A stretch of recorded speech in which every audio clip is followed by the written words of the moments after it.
All right. So what I want to talk about today is the seemingly how it's seemingly absurd in life that we're not told what we're supposed to be doing. That we kind of have to figure out for ourselves what now that I'm here in the position that I'm in, and now that I am who I am and I'm here on this earth, what should I be doing at any given moment? And I've thought about this a lot. Me and my friend were talking last night, and she was saying you go based off of the gifts that God has given you. And there's a lot of people in a lot of different positions. There's the whole spectrum of experience on this world, from good to bad. And sometimes you have a lot of opportunities, sometimes you have a lot of decisions available to you, and sometimes you don't. And not having any, or having a more narrow scope available to you, can sometimes be a blessing too. But we live in this age of confusion, and in America in 2025. Oh, by the way, today is July 21st. My son is officially 1 month old today. My daughter turned 21 months old a couple days ago.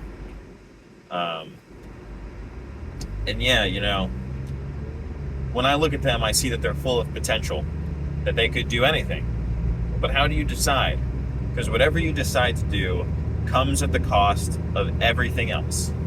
So when you decide to be lazy, that comes at the cost of you being disciplined.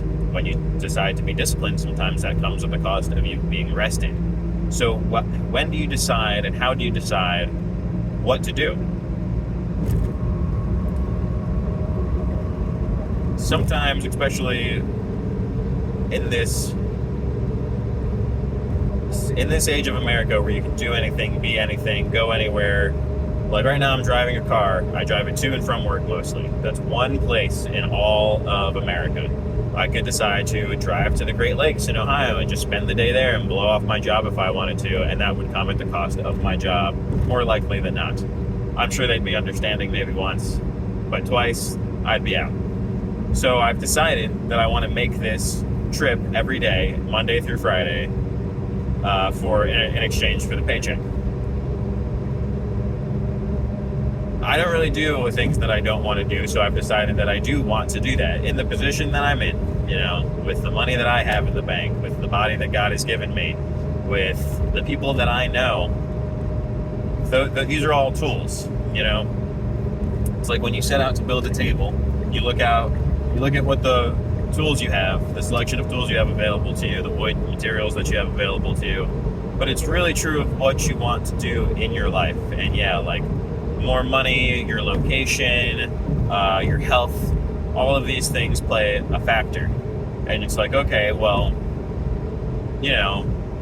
maybe I'm meant to just sit in the den all day and drink tea. Maybe one day, sure. But what is like your purpose? What are you going to decide to do? Like, that might be a good day to just sit and drink tea all day.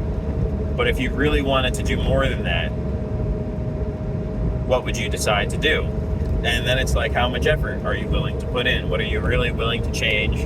Are you really willing to work today? Are you really willing to work for a year or 10 years or for your whole life? Are you willing to put your life's work into something? And if that's the case, how do you decide what your life work is going to be? And then how do you decide you're going in the right direction? How do you decide that you're making progress? These things are so hard to calculate and so hard to pinpoint. And these days people don't know, what should I do? What is going to be valuable? Most people don't even know if they should bother being valuable at all. Most people just decide, well, no one's ever helped me, so I'm just going to indulge myself. I'll be the only one who looks out for me, and I'll just indulge myself and my own desires and my own appetites. And personally, I don't think that that's really going to give you the best life. That's a very shallow and short-sighted way to decide what to do. Like,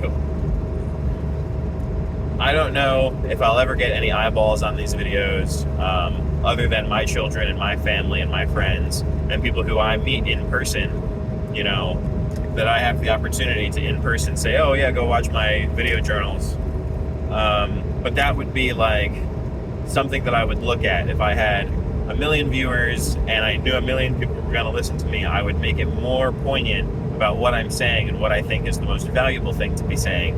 Because, yeah, like, you scroll on Instagram or TikTok or Facebook or whatever it is, whatever it's going to be in the future, and there's a million people trying to get all these views and all this attention, then what do they do with it?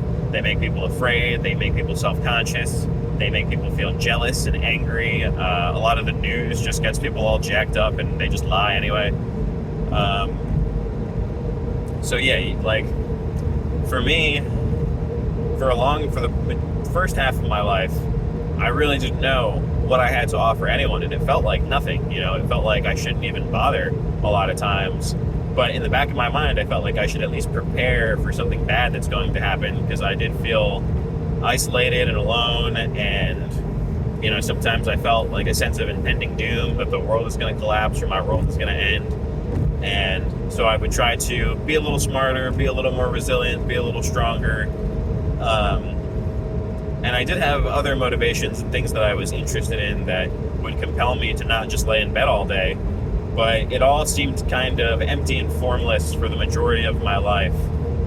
And I didn't really know where it was going, or where I wanted it to take me, how I wanted it to end, and what I wanted to show for it by the time that I was done. So I would just get these spurts of obsession, where I would get really into music or art or exercise or just other random history, just random things that you're interested in.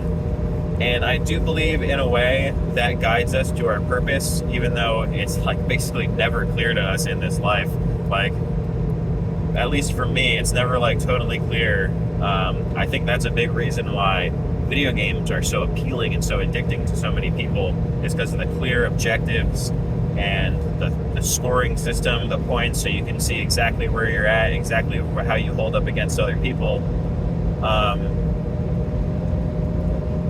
But in life, yeah, it's like you're given your body, you're given your parents, or if you're put into foster care or something like that, you're given those parents. We are all given a set of circumstances, and it's like, okay, yeah, if you're 5 feet tall, your purpose probably isn't the NBA. You're not going to really qualify to bring value to people in that way. You would actually cause a lot of people a lot of stress. So if your dream is like so far outside all the obvious indicators to like who you're supposed to be, and I always tell people, how do you want your life to look in 5 years? A lot of people are also really not good at long-term thinking these days. I'm not saying that I'm the greatest, but a lot of people will just talk and talk and talk and never accomplish the things that they say they're going to accomplish. And then they expect you to still take them just as seriously 5 years later, when they say like, oh, in a year I'll have this, in a year I'll write this book. And then 5 years later, they haven't even, they don't even have the cover page, let alone an outline or a synopsis or like anything. So, right now, like, I'll just do myself for the quick math.